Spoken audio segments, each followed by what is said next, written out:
Hello guys, welcome to my channel. तो आज इस वीडियो में आपको मैं जीडीएस से रिलेटेड बहुत इंपॉर्टेंट इन्फॉर्मेशन शेयर करने वाली हूँ, जो कि सभी कैंडिडेट्स को एप्लीकेशन फॉर्म भरने के पहले पता होना चाहिए। तो बिना देरी करे हम वीडियो को स्टार्ट करते हैं। वीडियो आप सभी के लिए बहुत ही यूज़फुल होने वाली है, तो इसे एंड तक देखिएगा।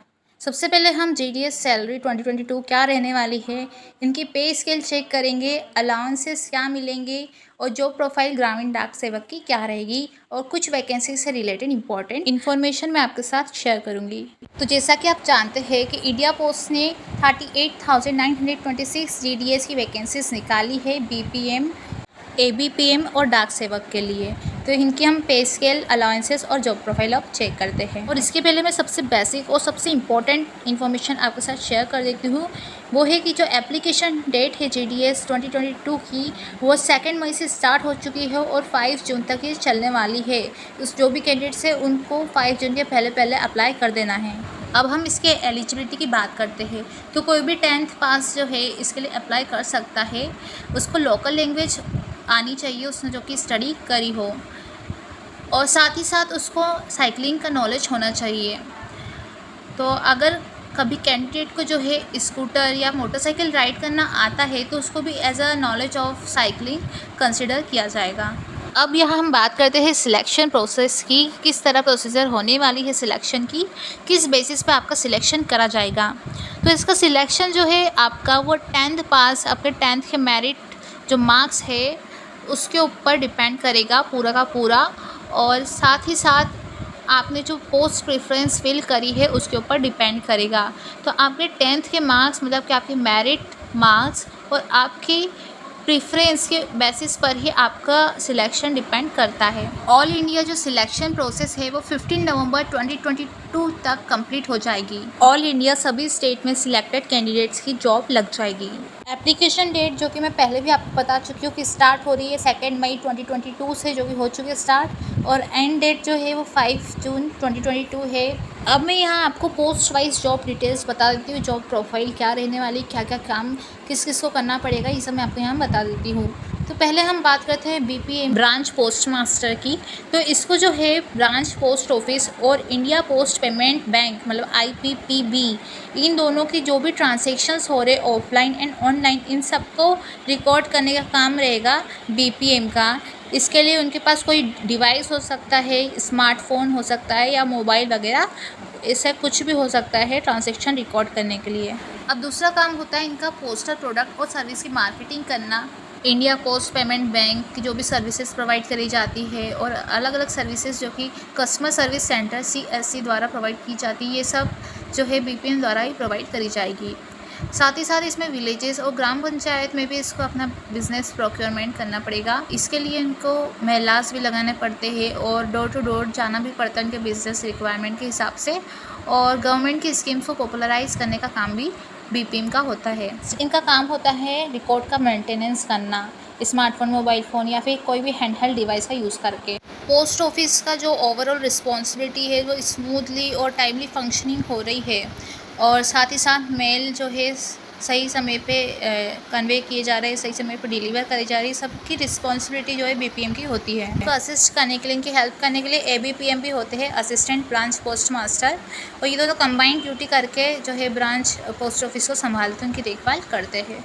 और इसके अलावा उनके सुपीरियर्स जैसे आईपीओ, एएसपीओ, एसपीओ और एसएसपीओ के द्वारा जो भी कोई काम उनको सौंपा जाता है तो वो काम करने की रिस्पॉन्सिबिलिटी भी होती है बीपीएम की। अब हम एबीपीएम की जॉब प्रोफाइल जान लेते हैं असिस्टेंट ब्रांच पोस्ट मास्टर की। Sale of stamps and stationery, conveyance and delivery of mail at doorstep, deposit, payment and other transaction of IPPB, ये सभी काम एबीपीएम के होते हैं। बीपीएम को असिस्ट करने का काम भी एबीपीएम का होता है। इसमें उनको अलग अलग हैंडहेल्ड डिवाइस, मोबाइल डिवाइस या स्मार्टफोन का यूज़ करके इनको हेल्प करना होता है। नेक्स्ट काम आता है इनका marketing of postal product and services, India post payment bank services, various services provided by customer service centre, ये सब की मार्केटिंग और ये सब सर्विस प्रोवाइड करने का काम भी एबीपीएम का होता है। और विलेजेस और ग्राम पंचायत में अपने जाके बिजनेस को बढ़ाना और इनके लिए मेला और डोर टू डोर जाना, ये सभी काम एबीपीएम के होते हैं, सिमिलर टू बीपीएम। नेक्स्ट है कि बीपीएम जब भी ऑर्डर करे या फिर जब भी उसे बोले तो कंबाइंड ड्यूटी इसको करना पड़ता है बीपीएम के साथ, और कोई भी काम जैसे आईपीओ, एएसपीओ और इस तरह के सुपीरियर्स द्वारा जो भी उनको काम कहा जाता है वो भी काम इनको करना होता है। नेक्स्ट हम जान लेते हैं डाक सेवक की जॉब प्रोफाइल के बारे में। तो डाक सेवक जो है डिपार्टमेंटल ऑफिस जैसे कि sub post office, head post office, इन सब में इंगेज होता है। तो जॉब प्रोफाइल कुछ इस तरह है कि सेल ऑफ स्टाम्प्स, स्टेशनरी और delivery and conveyance of mails at doorstep, ये सभी काम इसके होते हैं। और जितने भी डिपॉजिट है, पेमेंट है और आईपीपीबी के जो भी ट्रांजैक्शन हो रहे हैं और जो भी अदर ड्यूटी पोस्ट मास्टर, ये सब पोस्ट मास्टर द्वारा दी जाती है, ये सभी जो है डाक सेवक को करना होता है। इसके साथ जो है रेलवे मेल सर्विसेज RMA से सॉर्टिंग ऑफिसेस में भी डाक सेवक को काम करना होता है। और जो है मेल ऑफिसेस और बिज़नेस ऑफिसेस से जो मेल बैग को रिसीव करना और उसको ट्रांसशिपमेंट करना बैग्स का, ये सब काम भी डाक सेवक का होता है। इसके बाद पोस्ट मास्टर और सब पोस्ट मास्टर द्वारा भी इसे कोई काम सौंपा जाता है, दिया जाता है, तो वो काम करना भी इसकी ड्यूटी होती है। अब हमने GDS की तीनों ही पोस्ट के बारे में, उसकी जॉब प्रोफाइल, क्या क्या काम करना होता है, ये सब हमने अच्छे से जान लिया है। तो अब हम बात करते हैं इनकी सैलरी के बारे में कि इनकी सैलरी क्या क्या होती है, कितनी कितनी होती है। अब हम बात करते हैं BPM की सैलरी के बारे में। तो जिनका TRCA 4 आवर का रहता है, जो लेवल 1 के TRCA स्लैब में होते हैं, उनकी सैलरी 12,000 रुपीज़ होती है। और जिनका मिनिमम TRCA 5 आवर का रहता है, जो लेवल 2 के TRCA स्लैब में होते हैं, उनकी सैलरी 14,500 रुपीज़ होती है। अब ABPM और डाक सेवक की सैलरी की बात करें, तो जिनका मिनिमम TRCA 4 आवर होता है, तो उनके लिए सैलरी 10,000 रुपीज़ पर मंथ होती है। और जिनका TRCA जो है 5 आवर के लिए रहता है, उनका 12,000 रुपीज़ पर मंथ होती है। अब हम पोस्ट वाइज अलायंस की बात कर लेते हैं कि उनको क्या क्या मिल रहा है। तो सबसे पहले हम बात करते हैं BPM की पोस्ट के लिए। तो पहले जो था एग्जिस्टिंग अलायंस था 100 रुपीज़ पर मंथ का, पर इसको रिवाइज करा गया और इसमें क्या करा गया कि जो GDS पोस्ट ऑफिस एकोमोडेशन के लिए उनको 500 रुपीज़ पर मंथ दिए जाते हैं। और अगर रेंट फ्री एकोमोडेशन होता है तो उसके लिए 250 रुपीज़ पर मंथ मिलते हैं। ये वो अलाउंस था जो कि सिर्फ BPM को मिलते हैं। अब हम दूसरे अलाउंसेस से बात कर लेते हैं जो कि सभी GDS को मिलते हैं। फिक्स स्टेशनरी चार्ज की बात करें तो पहले जो था BPM को 25 रुपीज़ पर मंथ मिला जाता था और BPM के अलावा जितने भी GDS थे तो उनको 10 रुपीज़ पर मंथ मिलता था। रिवाइज अलाउंस में क्या हुआ कि जितने भी ABPMs और डाक सेवक के अब उनको 25 रुपीज़ मिलते हैं और BPMs के लिए कंपोजिट अलाउंस में ही FSC इंक्लूड हो जाता है। नेक्स्ट आता है बोट अलाउंस। पहले जो थे 50 रुपीज़ पर मंथ मिलते थे, बट अब 115 रुपीज़ पर मंथ मिलते हैं। कैश कन्वेंस अलाउंस की बात करते तो पहले 50 रुपीज़ पर मंथ हुआ करता था और अब जो है 30 रुपीज़ पर ओकेशन पे मिलता है। साथ ही साथ 1 लाख रुपीज़ के अंदर का जो भी अमाउंट ट्रांसपोर्ट करा गया है थ्रू पब्लिक बस, तो उसका जो भी चार्ज हुआ है उसका अमाउंट प्लस करके और प्लस 30 रुपीज़ हर ओकेशन पे मिलते हैं।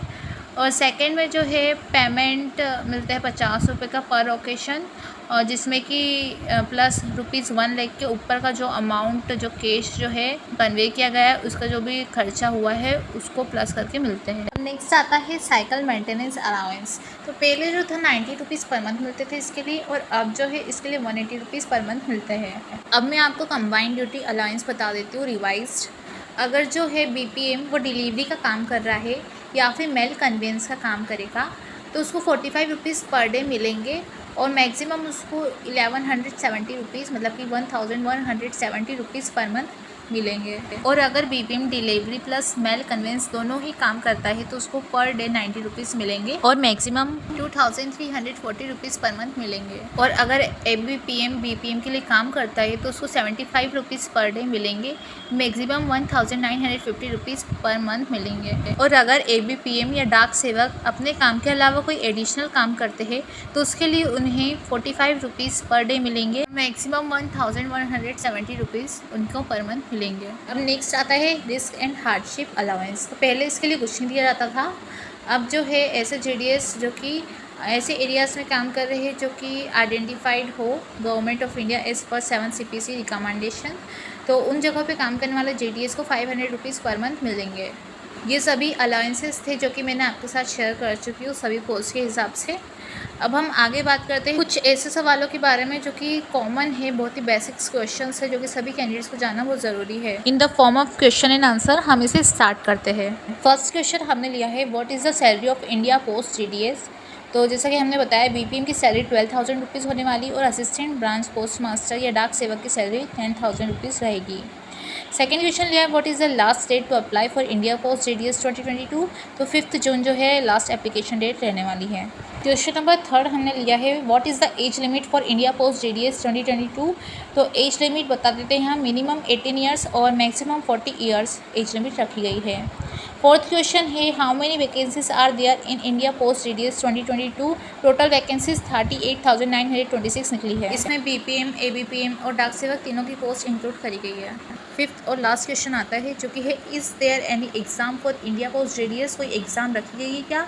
तो नहीं, JDS के लिए कोई भी एग्ज़ाम नहीं होने वाली। कैंडिडेट को उनकी मेरिट लिस्ट और जो प्रेफरेंस है उस हिसाब से उनको सिलेक्ट करा जाएगा। इस वीडियो में हमने इंडिया पोस्ट JDS रिक्रूटमेंट 2022 से रिलेटेड सभी जानकारी अच्छे से डिस्कस कर ली है। सभी इन्फॉर्मेशन मैंने आपको प्रोवाइड कर दी है और साथ ही साथ ऑफिशियल वेबसाइट मैंने डिस्क्रिप्शन में दे दी है, तो आप जाके एक बार उसको चेक कर सकते हैं। अप्लाई नहीं करा हो तो आप अप्लाई भी कर सकते हो, उसकी भी डायरेक्ट लिंक मैंने दे रखी है। और ऑफिशियल नोटिफिकेशन पे आप रीड कर सकते हैं डाउनलोड करके, उसकी लिंक भी आपको डिस्क्रिप्शन में मिल जाएगी। अब आपको कोई भी क्वेश्चन हो, कोई भी प्रॉब्लम हो, कोई सजेशन देनी हो या कुछ भी बात हो तो आप नीचे मुझे कमेंट कर दीजिए, मैं उसको जल्द से जल्द रिप्लाई करूँगी। And thanks for watching. I hope आपको मेरी वीडियो पसंद आई होगी। पसंद आई हो तो लाइक ज़रूर करना और इसी तरह के एग्ज़ाम अपडेट्स और एजुकेशन से रिलेटेड वीडियोस देखते रहने के लिए आप मेरे चैनल को सब्सक्राइब कर लीजिए और बेल आइकन प्रेस कर लेना ताकि जल्दी से नोटिफिकेशन आप तक पहुंच सके। बने रहे हमारे साथ और सब्सक्राइब करना ना भूलें।